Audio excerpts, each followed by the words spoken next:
Olá, seja muito bem-vindo a mais um programa Rumo Certo. Hoje nós vamos falar sobre os desafios para empreendedores iniciantes a partir de uma história de vida. De uma história e de muito conhecimento também. E aí, por isso, eu convido para essa conversa a doutora Ana Cláudia Camargo, fundadora e CEO da Faculdade ITH. Ana Cláudia é biomédica também, com doutorado, por isso eu me referi a doutora. Seja muito bem-vindo, Ana. Obrigada, Sebastião. Eu que agradeço esse convite por poder compartilhar um pouquinho da minha história. Bem-vinda, bem-vinda. A gente agradece aí pela sua disponibilidade de conversar com a gente. E Ana, eu queria conhecer um pouco mais de você, do trabalho que você faz, que desenvolve. Sei que já foi professora também. E aí, a partir da sua história, a gente segue na conversa. Ah, legal. Então, acho que vamos começar por onde tudo isso surgiu, né? Minha família é extremamente humilde, então, e os meus pais, eles me tiveram muito mais velhos. Então, durante toda a minha adolescência, eu me tornei uma cuidadora de idosos. E por esse motivo, eles já muito com sérios problemas de saúde, eu acabei perdendo-os muito cedo, me tornei órfã aos 27 anos. Então, o motivo pelo qual eu escolhi a área da saúde foi muito motivada pela minha própria história familiar. E além da área da saúde, eu também me tornei uma docente universitária por um período de 20 anos, porque estava, acredito que dentro da minha característica, de ensinar as pessoas no que diz respeito a conteúdos técnicos ou até mesmo sobre as minhas experiências de vida. Então, em sala de aula, eu formei mais de 15 mil alunos, fui docente de inúmeras instituições pelo Brasil todo e acabei há 7 anos construindo a minha própria instituição de ensino, baseado nas demandas que ela existia, na minha expertise, né, no core business da educação e também da saúde, e isso facilitou para eu verificar a possibilidade de ter uma oportunidade de mercado. E foi assim que surgiu a Faculdade ITH. Muito curioso, mas você tinha história de empreendedorismo na família? Não. Na verdade, há muitos anos nem se chamava empreendedor, chamava-se comerciante. Então, a minha mãe, ela era uma comerciante, eu fui vendedora ambulante de bombons, de doces, em feiras, né? E isso me ajudou, inclusive, a me formar. Mas na minha família não tem uma história de criação de empresas. Mas a minha experiência em vendas, porque eu precisava fazer essa venda ambulante aí pelas feiras para conseguir me formar na faculdade, isso trouxe para mim uma experiência de contato, de comunicação, de expertise em negociação, associada ao doutorado em medicina. Isso facilitou com que eu unisse esses dois mundos e criasse o meu próprio negócio. Tinha uma sementinha lá então, né? Mas eu imagino o desafio que você era professora numa faculdade, de certa forma eu imagino estabilizada ali na profissão, né? Até financeiramente, e aí empreender, por mais que seja com todo o conhecimento que você tinha, quão desafiante não foi isso? Muito. Na verdade, existe sempre um grande medo, né, para todo mundo que quer empreender, porque não se tem resultados concretos, não existe a possibilidade de você ter certeza que vai dar certo. Então, durante um grande período, uma média de 4 anos, eu mantive o pé nas duas canoas, ou seja, eu continuei sendo professora nas instituições e fui acreditando no meu sonho, na vontade de abrir a minha própria empresa. E a partir do momento em que eu percebi que eu conseguiria ao menos arcar com os custos fixos das minhas despesas, eu tirei o pé da canoa em que não fazia mais sentido, que era ser somente docente, e acreditei no meu sonho e coloquei ele como um único plano, plano A, em que não havia a menor possibilidade dele dar falhas. Então eu acreditei nisso e, é claro que com muita dedicação, sempre temerosa, porque todo empreendedor ele é muito audacioso, mas existe um medo por trás disso.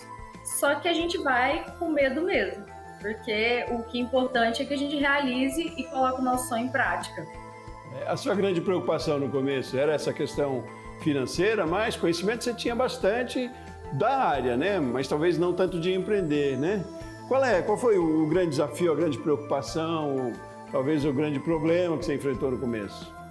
Então, como profissional da saúde, eu não tive uma única formação durante a graduação, mestrado, doutorado, que me ensinasse o que era gerir, o que é empreender. Então, o meu maior medo era a falta de conhecimento em gestão, não conhecimento na área da educação ou da saúde, porque isso eu tinha.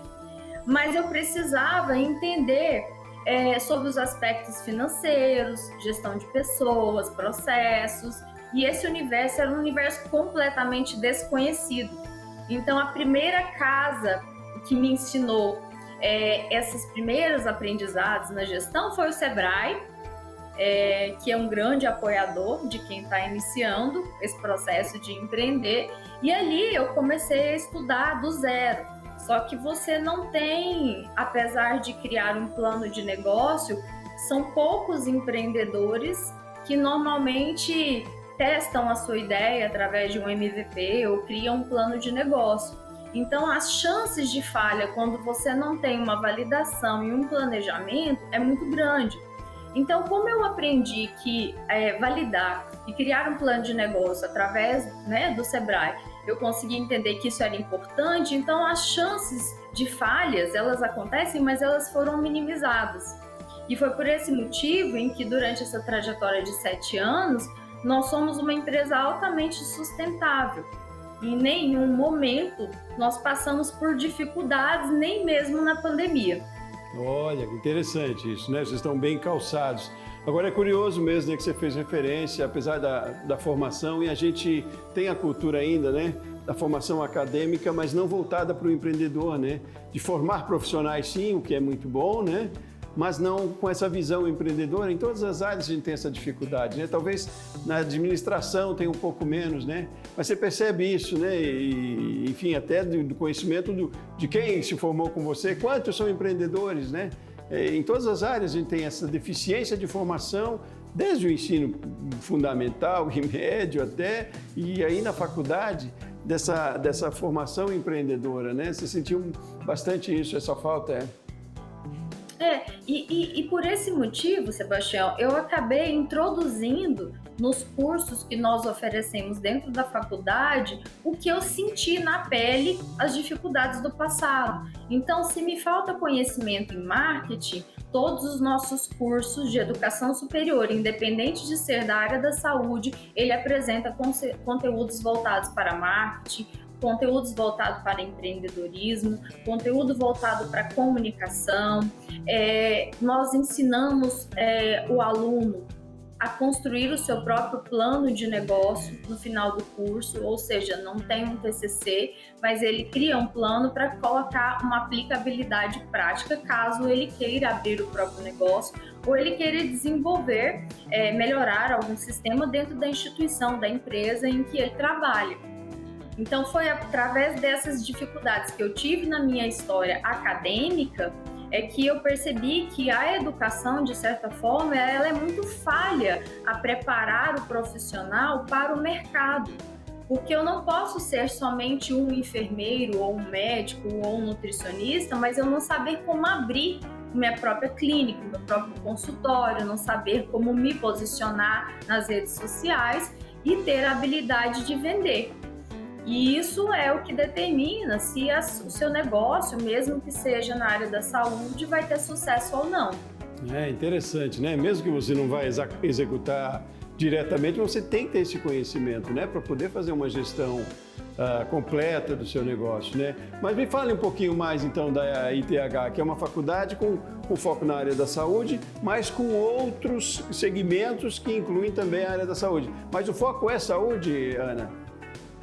E inicialmente, em 2015, nós abrimos o Instituto Health. Por isso é que esse nome, ele teve que ser modernizado, até por uma questão de pronúncia, e nós atualizamos no decorrer dos primeiros anos para ITH, como sendo uma abreviatura, né? Então, o ITH, ele foi por um período somente um instituto de pós-graduação. Em 2021, nós nos tornamos faculdade e eu entrei no processo de cadastramento do ensino superior no MEC, que é altamente burocrático e demorado, em 2020, exatamente no auge da pandemia, ou seja, foi uma decisão altamente arriscada, mas ela era necessária naquele momento para dar solidez ao meu modelo de negócio. E em 2022, com essa capilarização do ITH, sendo uma instituição em que a principal formato de educação é no digital, e nós temos alunos em todos os 26 estados e mais no Distrito Federal, nós nos tornamos então uma EdTech em 2022. Ou seja, nós aplicamos a tecnologia junto com a educação desde a primeira ponta até o final da formação do nosso aluno. Então, todo ponto de contato entre o cliente ou entre os departamentos, existe a tecnologia inserida dentro do processo para melhorar um pouco a experiência do aluno, para ele ser atendido de uma forma mais ágil. E isso fez com que a faculdade de TH se tornasse uma EdTech e que a gente pudesse ampliar muito, crescer muito nesses últimos 3 anos. Ótimo. Vocês estão, a sede é em São Paulo, de qualquer forma, né? Na verdade, a matriz foi criada em Goiânia, no Centro-Oeste, aí próximo de vocês. Mas nós abrimos recentemente uma unidade também em São Paulo. Por quê? Porque acredito que 24% da nossa base de alunos hoje se encontra no Sudoeste. Então, hoje, a gente tem essas 2 unidades, uma no Centro-Oeste e uma no Sudeste. Por que a escolha do Sudeste? Por ser uma região de fácil acesso. Quando o aluno há necessidade de realizar um estágio ou uma prática, ao invés dele ter que se deslocar ao Centro-Oeste, que tem um pouco mais de dificuldade de mobilidade, ele pode escolher a unidade de São Paulo para fazer isso. Certo. Tana, vamos fazer um intervalo rapidinho. No próximo bloco a gente continua essa nossa conversa, tá bom? Ok. Peço que você aguarde aqui também. Continue nessa conversa conosco. Rumo Certo volta já já.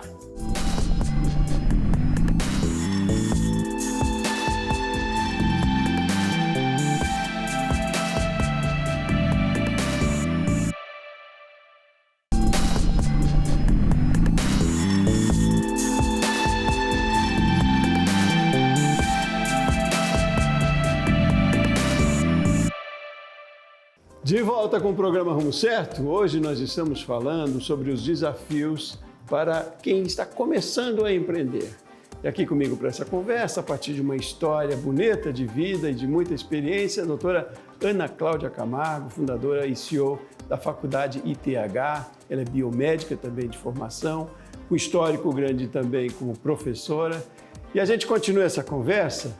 E eu te ia iniciando agora, já entrando já mais no foco da gestão mesmo, doutora. O quanto tem sido importante ou tem sido demandado até a procura por cursos na faculdade, mas importante desse entendimento de gestão para desenvolver um negócio com eficiência, né? Mais do que o conhecimento técnico. E a gente falando de gestão hoje, eu tenho visto, a gente tem discutido muito aqui no canal, de gestão de pessoas também, né? O quanto tem sido importante, até para uma mudança de comportamento, né? Para uma mudança de intenções dos novos profissionais que já não buscam tanto uma carreira, mas buscam ser felizes nas suas empresas e mais eficientes, né? E é isso que eu queria que você me falasse, a importância da gestão para que o negócio dê certo, quais são os pontos mais importantes, como tem sido demandado esse tipo de questionamento na faculdade, como é que você vê? Então, a gestão, ela é um grande desafio, porque eu considero como um bom gestor aquele que dá resultado para a empresa, sendo eu ou sendo os pilares que trabalham comigo. Mas antes de você obter resultado, você precisa primeiro ter pessoas, ou seja, formar uma equipe muito bem instruída, muito bem desenvolvida, porque os resultados de uma empresa, ele se faz através de pessoas mais processos. Então, inicialmente, todas as empresas, qualquer empreendedor, a primeira ponta de formação para que dê certo é que ele realmente forme uma boa equipe, porque o gestor, ele não tem conhecimento em todas as áreas, ele tem um conhecimento geral, mas especificamente ele precisa de braços para que isso aconteça. E com o tempo, ele vai aprendendo também a delegar, que é uma tarefa muito complicada, principalmente para quem iniciou e que acredita que colocar a mão na massa ou fazer da forma como ele está acostumado é a forma mais certa, ou seja, ninguém vai fazer da forma como ele acha que é o mais adequado. Então, confiar e delegar e poder desenvolver pessoas para que isso aconteça ajuda a dar um salto em uma empresa. Então, os resultados, eles acontecem quando eu inicialmente estou com uma equipe mais treinada, e aí é claro que em paralelo a gente também desenvolve os processos, porque a partir dos processos eu consigo ter uma padronização da minha organização. E essa padronização me leva a ter ações mais replicáveis, ou seja, quaisquer pessoas que entrem na empresa, ela consegue executar aquilo que foi padronizado. E com isso, com padronização e com pessoas treinadas, os resultados, eles são meramente consequências. Então, gerir pessoas é uma tarefa complicada, mas ela é extremamente necessária para o sucesso de qualquer organização. Agora, Ana, quando você fala em processos e padronização, é uma padronização de que maneira? Cada empresa tem um sistema de padronização? É uma padronização do mercado? O que eu considero padronização para que eu tenha uma equipe afinada, sabendo o que faz? Então, quando eu me refiro a processos e padronização, eu quero mostrar que existe quem vai fazer, o que vai fazer, quando vai fazer, a que hora vai entregar. Então, como vai fazer e é o responsável, o dono por aquele processo, ele tem que ficar muito claro dentro da empresa, porque se você não tem dono, ninguém acaba executando com responsabilidade. Então, não é uma padronização de mercado, é uma padronização do formato de atendimento, da padronização do formato de emissão da documentação da empresa, porque com o decorrer do tempo, essa empresa vai passar por um processo de governança e compliance que é necessária. E isso faz com que a empresa consiga organizar a parte gerencial ao ponto de que qualquer colaborador que entre ou que saia, os processos estão rodando automaticamente. Isso facilita, inclusive, a governança e faz com que, em um processo de auditoria, que é comum em instituições maiores, isso seja realizado e que você consiga realmente trazer para o auditor de que existe uma organização muito plena do seu processo de manipular os dados ou da forma como você atende os seus clientes ou conduz os seus departamentos. O que tem sido demandado mais hoje no mercado, nas empresas? A gente está vivendo uma mudança de perfil de profissionais, tem uma mudança de exigência de consumidor também, né? Que quer pessoas cada vez mais eficientes e ao mesmo tempo mais felizes. Mas o que as empresas, mesmo micro e pequenas, têm que atentar na hora de formar uma equipe coesa e eficiente, que se mantenha um padrão, né? Que se consiga fazer os processos de forma eficiente? Mudaram, a realidade é outra de antigamente, né, Ana? Se não vê isso, há uma mudança de comportamento também que interfere, eu imagino, nos resultados, não? Sim. Inicialmente, todo empreendedor procura pessoas que sejam semelhantes a ele. E, na verdade, esse não é a melhor forma de construir uma equipe, porque eu tenho que realmente escolher pessoas que tenham características e padrões complementares ao que você já exerce.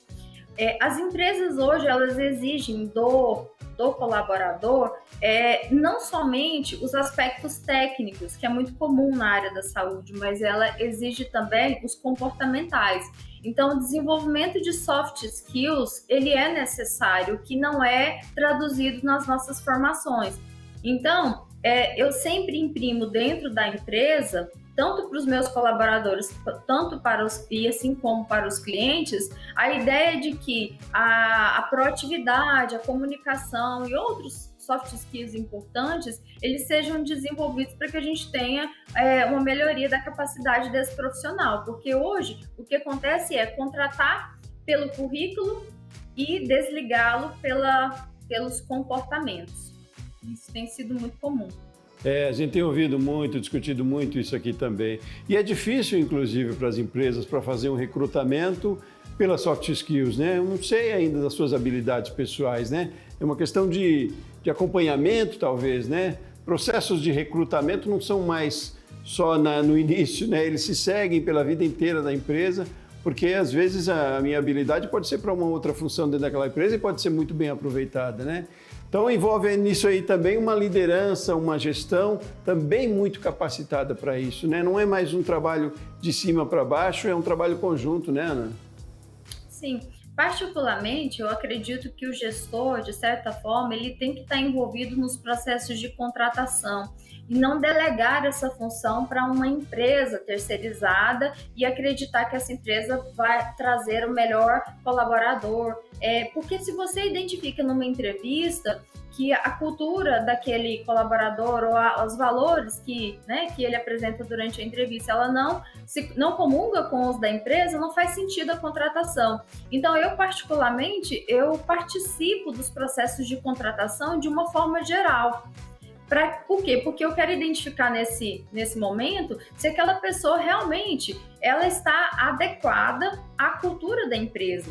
Porque o processo de contratação ele tem que ser mais lento, mas a decisão de desligamento às vezes precisa ser mais rápida. E como isso envolve muito tempo e também recursos financeiros, porque a demanda, no processo aí de admissão e de treinamento, ela é muito onerosa, então eu tenho que errar menos. E para errar menos eu preciso passar o meu olho nesse processo de contratação. Ana, a gente falou no início lá que a gente ia falar sobre desafios para iniciantes, empreendedores iniciantes. Queria fechar essa nossa conversa que você fizesse mesmo uma síntese assim, do que é mais importante, você que viveu a experiência lá do começo, não era dessa área, não tinha histórico na família, né? Da área, eu digo, do empreendedorismo. Que você sintetizasse para mim essa nossa conversa com o que é de mais importante quando eu, enquanto empreendedor, penso hoje em abrir uma empresa. Por onde eu devo começar? Além de abrir e para manter ela também saudável. Então, basicamente, empreender é colocar em prática um sonho, que você idealizou. E você precisa desenvolver competências para poder administrar esse negócio e se tornar dessa forma um empresário. Quando eu empreendo, eu tenho que colocar como primeiro ponto importante de que eu vou perder a minha estabilidade, de que eu não vou ter mais 13º, nem férias e outros benefícios. Mas é que eu preciso acreditar que o meu plano A ele vai funcionar. Então, para o colaborador e para o empresário, na gestão do colaborador, ele tem que entender que ele tem que ter uma capacidade de aprendizado assim, contínuo. O empreendedor ele está aprendendo, consumindo conteúdo a todo momento. Ele tem que ser extremamente resiliente, porque os obstáculos vão acontecer a todo momento. Ele tem que ver que o foco dele tem que estar no cliente, no sucesso do cliente. E, ao mesmo tempo, saber formar equipe, saber criar os processos, saber metrificar através dos indicadores para que ele realmente tenha os resultados que ele deseja, que é a perpetuidade da empresa. Ótimo. Doutora Ana Cláudia Camargo, muito obrigado pela sua participação, pelas suas histórias, pelos seus esclarecimentos aqui para a gente. Foi um prazer tê-la conosco e tenho certeza uma conversa muito produtiva para quem está em casa também. Um abraço grande, muito obrigado, viu? Obrigada eu pela oportunidade. Até mais. Até mais. Até mais, você também. Rumo Certo volta amanhã. Um abraço grande.